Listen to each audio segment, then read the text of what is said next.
In a world racing against time to curb rising temperatures and limit the damage of climate change, a new climate technology is quietly moving from concept to reality. It's called BECCS Bioenergy with carbon capture and storage in 2025. A U.S. startup named Arbor just made headlines by securing $41 million worth of carbon removal contracts from major global players including Google, Stripe, and Shopify. This isn't just another climate buzzword or tech demo. It's a tangible deal involving the removal of 116,000 tons of CO between 2028 and 2030, verified, contracted, and set into motion. That's more than a futuristic vision. It's a signal that the world is beginning to take carbon removal seriously as a core pillar of the net zero mission. To understand why this is so important, you have to understand what BECCS is and why it's so different from other energy or climate solutions. At its core, BECCS is a two-in-one system. It generates power by burning organic biomass like agricultural waste or specially grown crops, and then captures the carbon dioxide emissions before they're released into the atmosphere.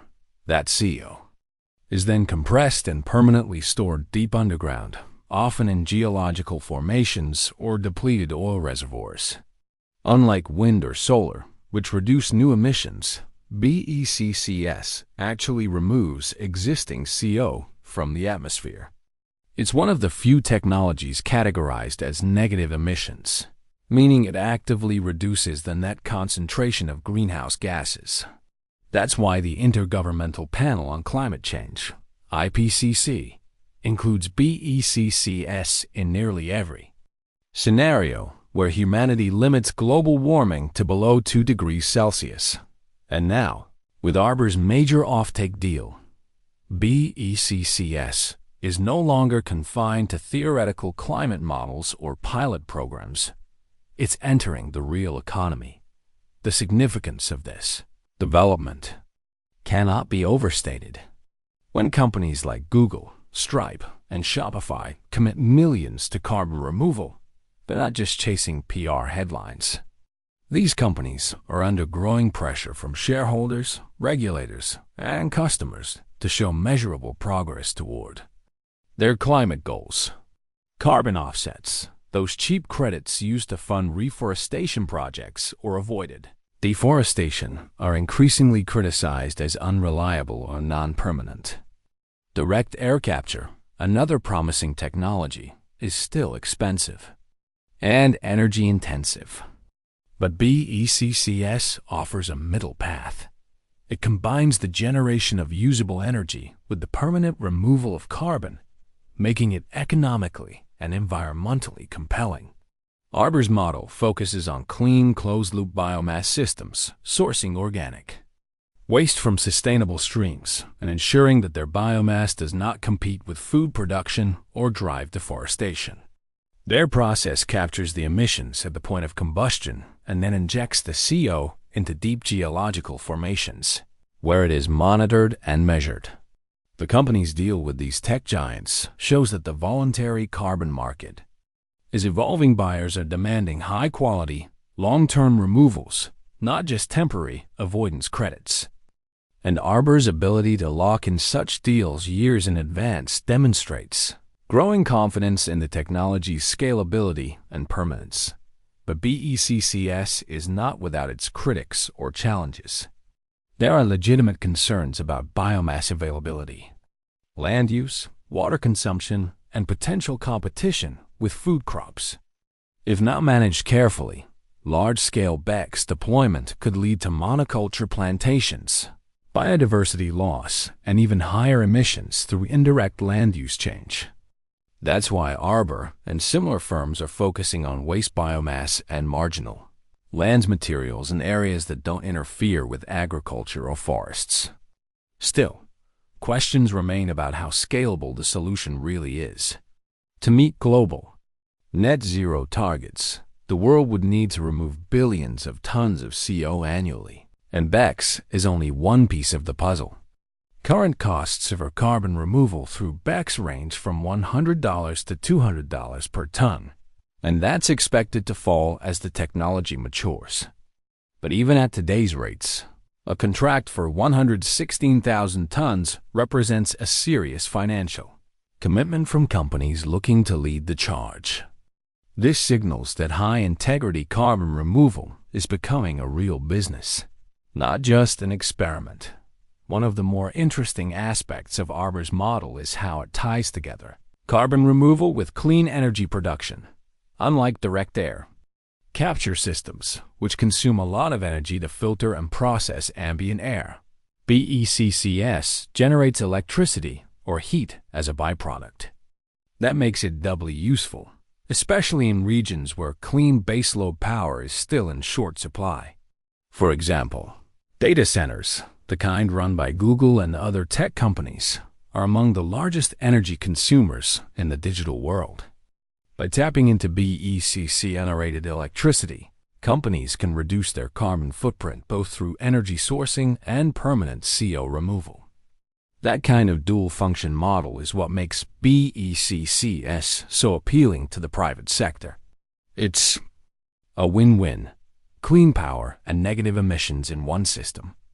And that's part of why Arbor's recent deal has sparked interest across the climate tech ecosystem. At the policy level, BECCS is also gaining traction. The U.S. Inflation Reduction Act has earmarked billions in tax credits for carbon capture technologies, including BECCS. Similar frameworks are being considered in the EU and UK, where carbon pricing schemes and net zero mandates are driving demand for removal solutions. The key advantage of BECCS is its permanence. Carbon stored underground can remain there for thousands of years, provided the injection sites are properly selected and monitored. Governments are beginning to build the regulatory frameworks necessary to certify, verify, and support these long-term storage efforts. That includes investment in monitoring technologies, such as seismic imaging and pressure sensors, and financial incentives to help BECCS compete with more mature clean technologies. If these trends continue, the next 5 years could see dozens of BECCS facilities going online around the world, driven by both government policy and private investment. Still, the future of BECCS depends on more than money and regulation. Public perception will play a major role in whether the technology succeeds or fails.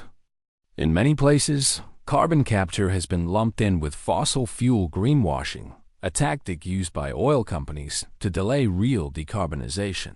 But BECCS is different. It doesn't rely on fossil fuels. It doesn't just trap carbon temporarily. It removes legacy emissions while producing usable energy. Communicating that distinction will be crucial, especially as environmental activists and watchdogs continue to scrutinize corporate climate claims. Companies like Arbor are aware of this and are making transparency a cornerstone of their business model, providing third-party verification and public reporting to ensure trust. Another challenge lies in infrastructure.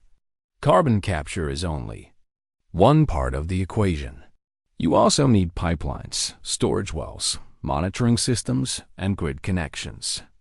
In countries where energy infrastructure is outdated or fragmented, scaling BECCS will require major upgrades. That means governments will need to step in, not just with subsidies, but with planning, coordination, and long-term strategy. It also means engaging local communities and ensuring that BECCS projects deliver economic and environmental benefits without harming vulnerable populations. There's growing interest in locating BECCS plants near industrial zones or abandoned oil fields where CO storage potential already exists. These co-locations can reduce costs and accelerate deployment, creating climate and economic value at the same time. The rise of BECCS also has implications for international climate cooperation.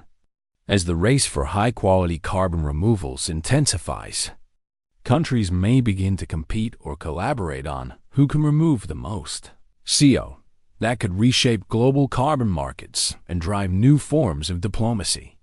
Countries rich in biomass and with suitable geological formations may find themselves becoming carbon storage hubs, attracting investment and trade opportunities.